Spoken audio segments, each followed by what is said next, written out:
Bismillahirrahmanirrahim. Assalamu alaikum. Inshallah, today I will talk about the one of the very beautiful concept and very beautiful subject, that how can the angels are lower than the Adam alayhi salam and the descendant, or in the flip side we can say that how is possible that Adam alayhi salam has a superiority over the angel.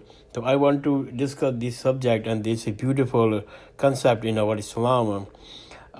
Today morning, I was reciting the Surah Al-Baqarah, for the early pages of Surah Al-Baqarah from 38 to 33, and reading the translation and tafsir. The ayat are so strong, so amazing, so beautiful. So I just decided to share the meaning and tafsir of this ayat.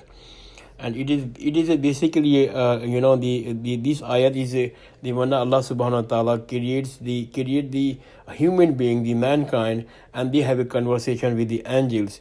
So these three ayat they particularly just addressing to the conversation between the Allah subhanahu wa ta'ala and the angels.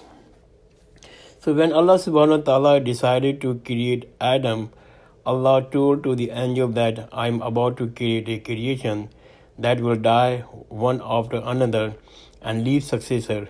In other words, it means Khalifa. And if you go to the check the meaning of Khalifa in Al-Qamus University, Al-Qamus dictionary, it means Khalifa means that who will leave one generation after the another.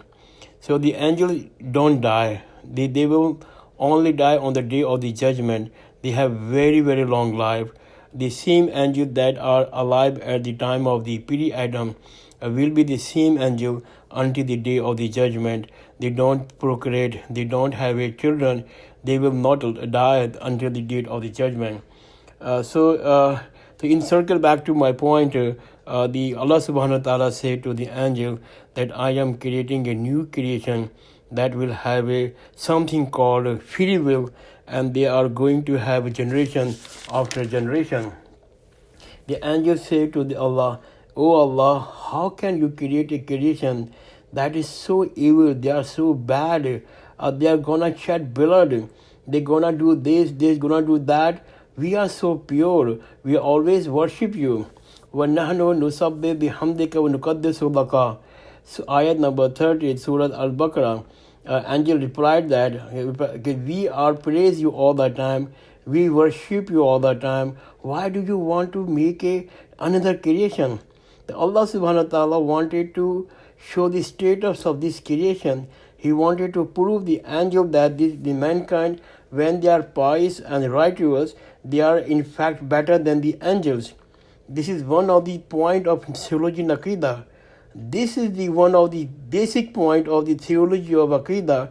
The righteous person, the Rajul Salihin, Waliullah, the friend of Allah, he actually has a status above than the angel.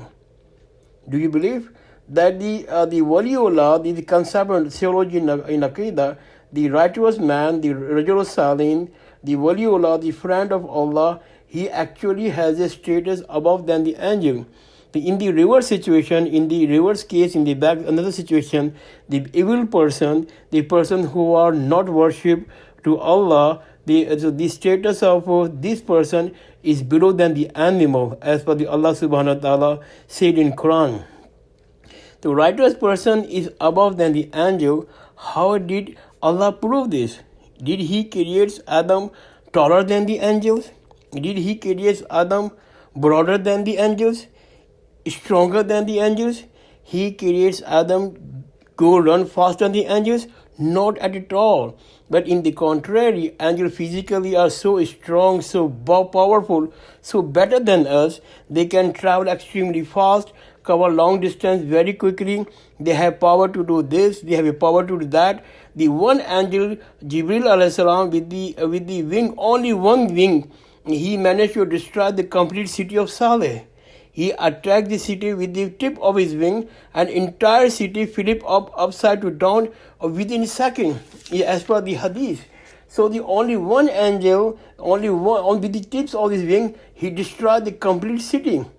So the angels are huge in the creation. They are extremely beautiful too. They are extremely handsome in the look. but they have been preference over mankind, all these things, and yet we are as a mankind has a preference over the entire creation of angel.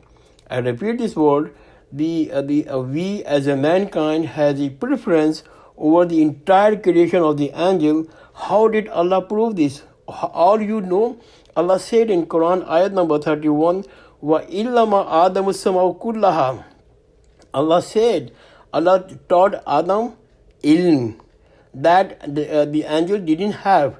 They taught Adam that the knowledge of all these things, name of all the things, and this he asked the angel, do you have this knowledge? Can you tell me what these meanings are? How is we could call it? Do you have a knowledge that Adam doesn't have you?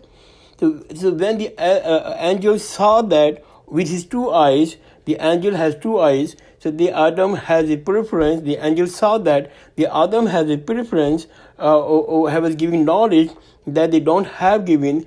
So they realized that Allah has preferred this creation over us, and he said, Subhanaka la illama lana illama alamtana. Ayat number 32, we have no knowledge, exalted you, O Allah. We have no knowledge other than the knowledge that you have taught to us. Through the knowledge, the superiority of the Adam alayhi salam and his pious descendant is shown over that of the angel, and that really allow the point of thinking that one Allah subhanahu wa ta'ala had to choose one characteristic to show the superiority of Adam over the angel. Is not a height, it's not a color, it's not a physical strength, it's not a look, it was knowledge.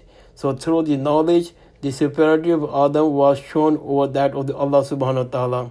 I just want to share these three ayat, and the meaning of this ayat is so powerful, and hopefully I convey my message to you. Jazakallah khairan, Khuda Hafiz.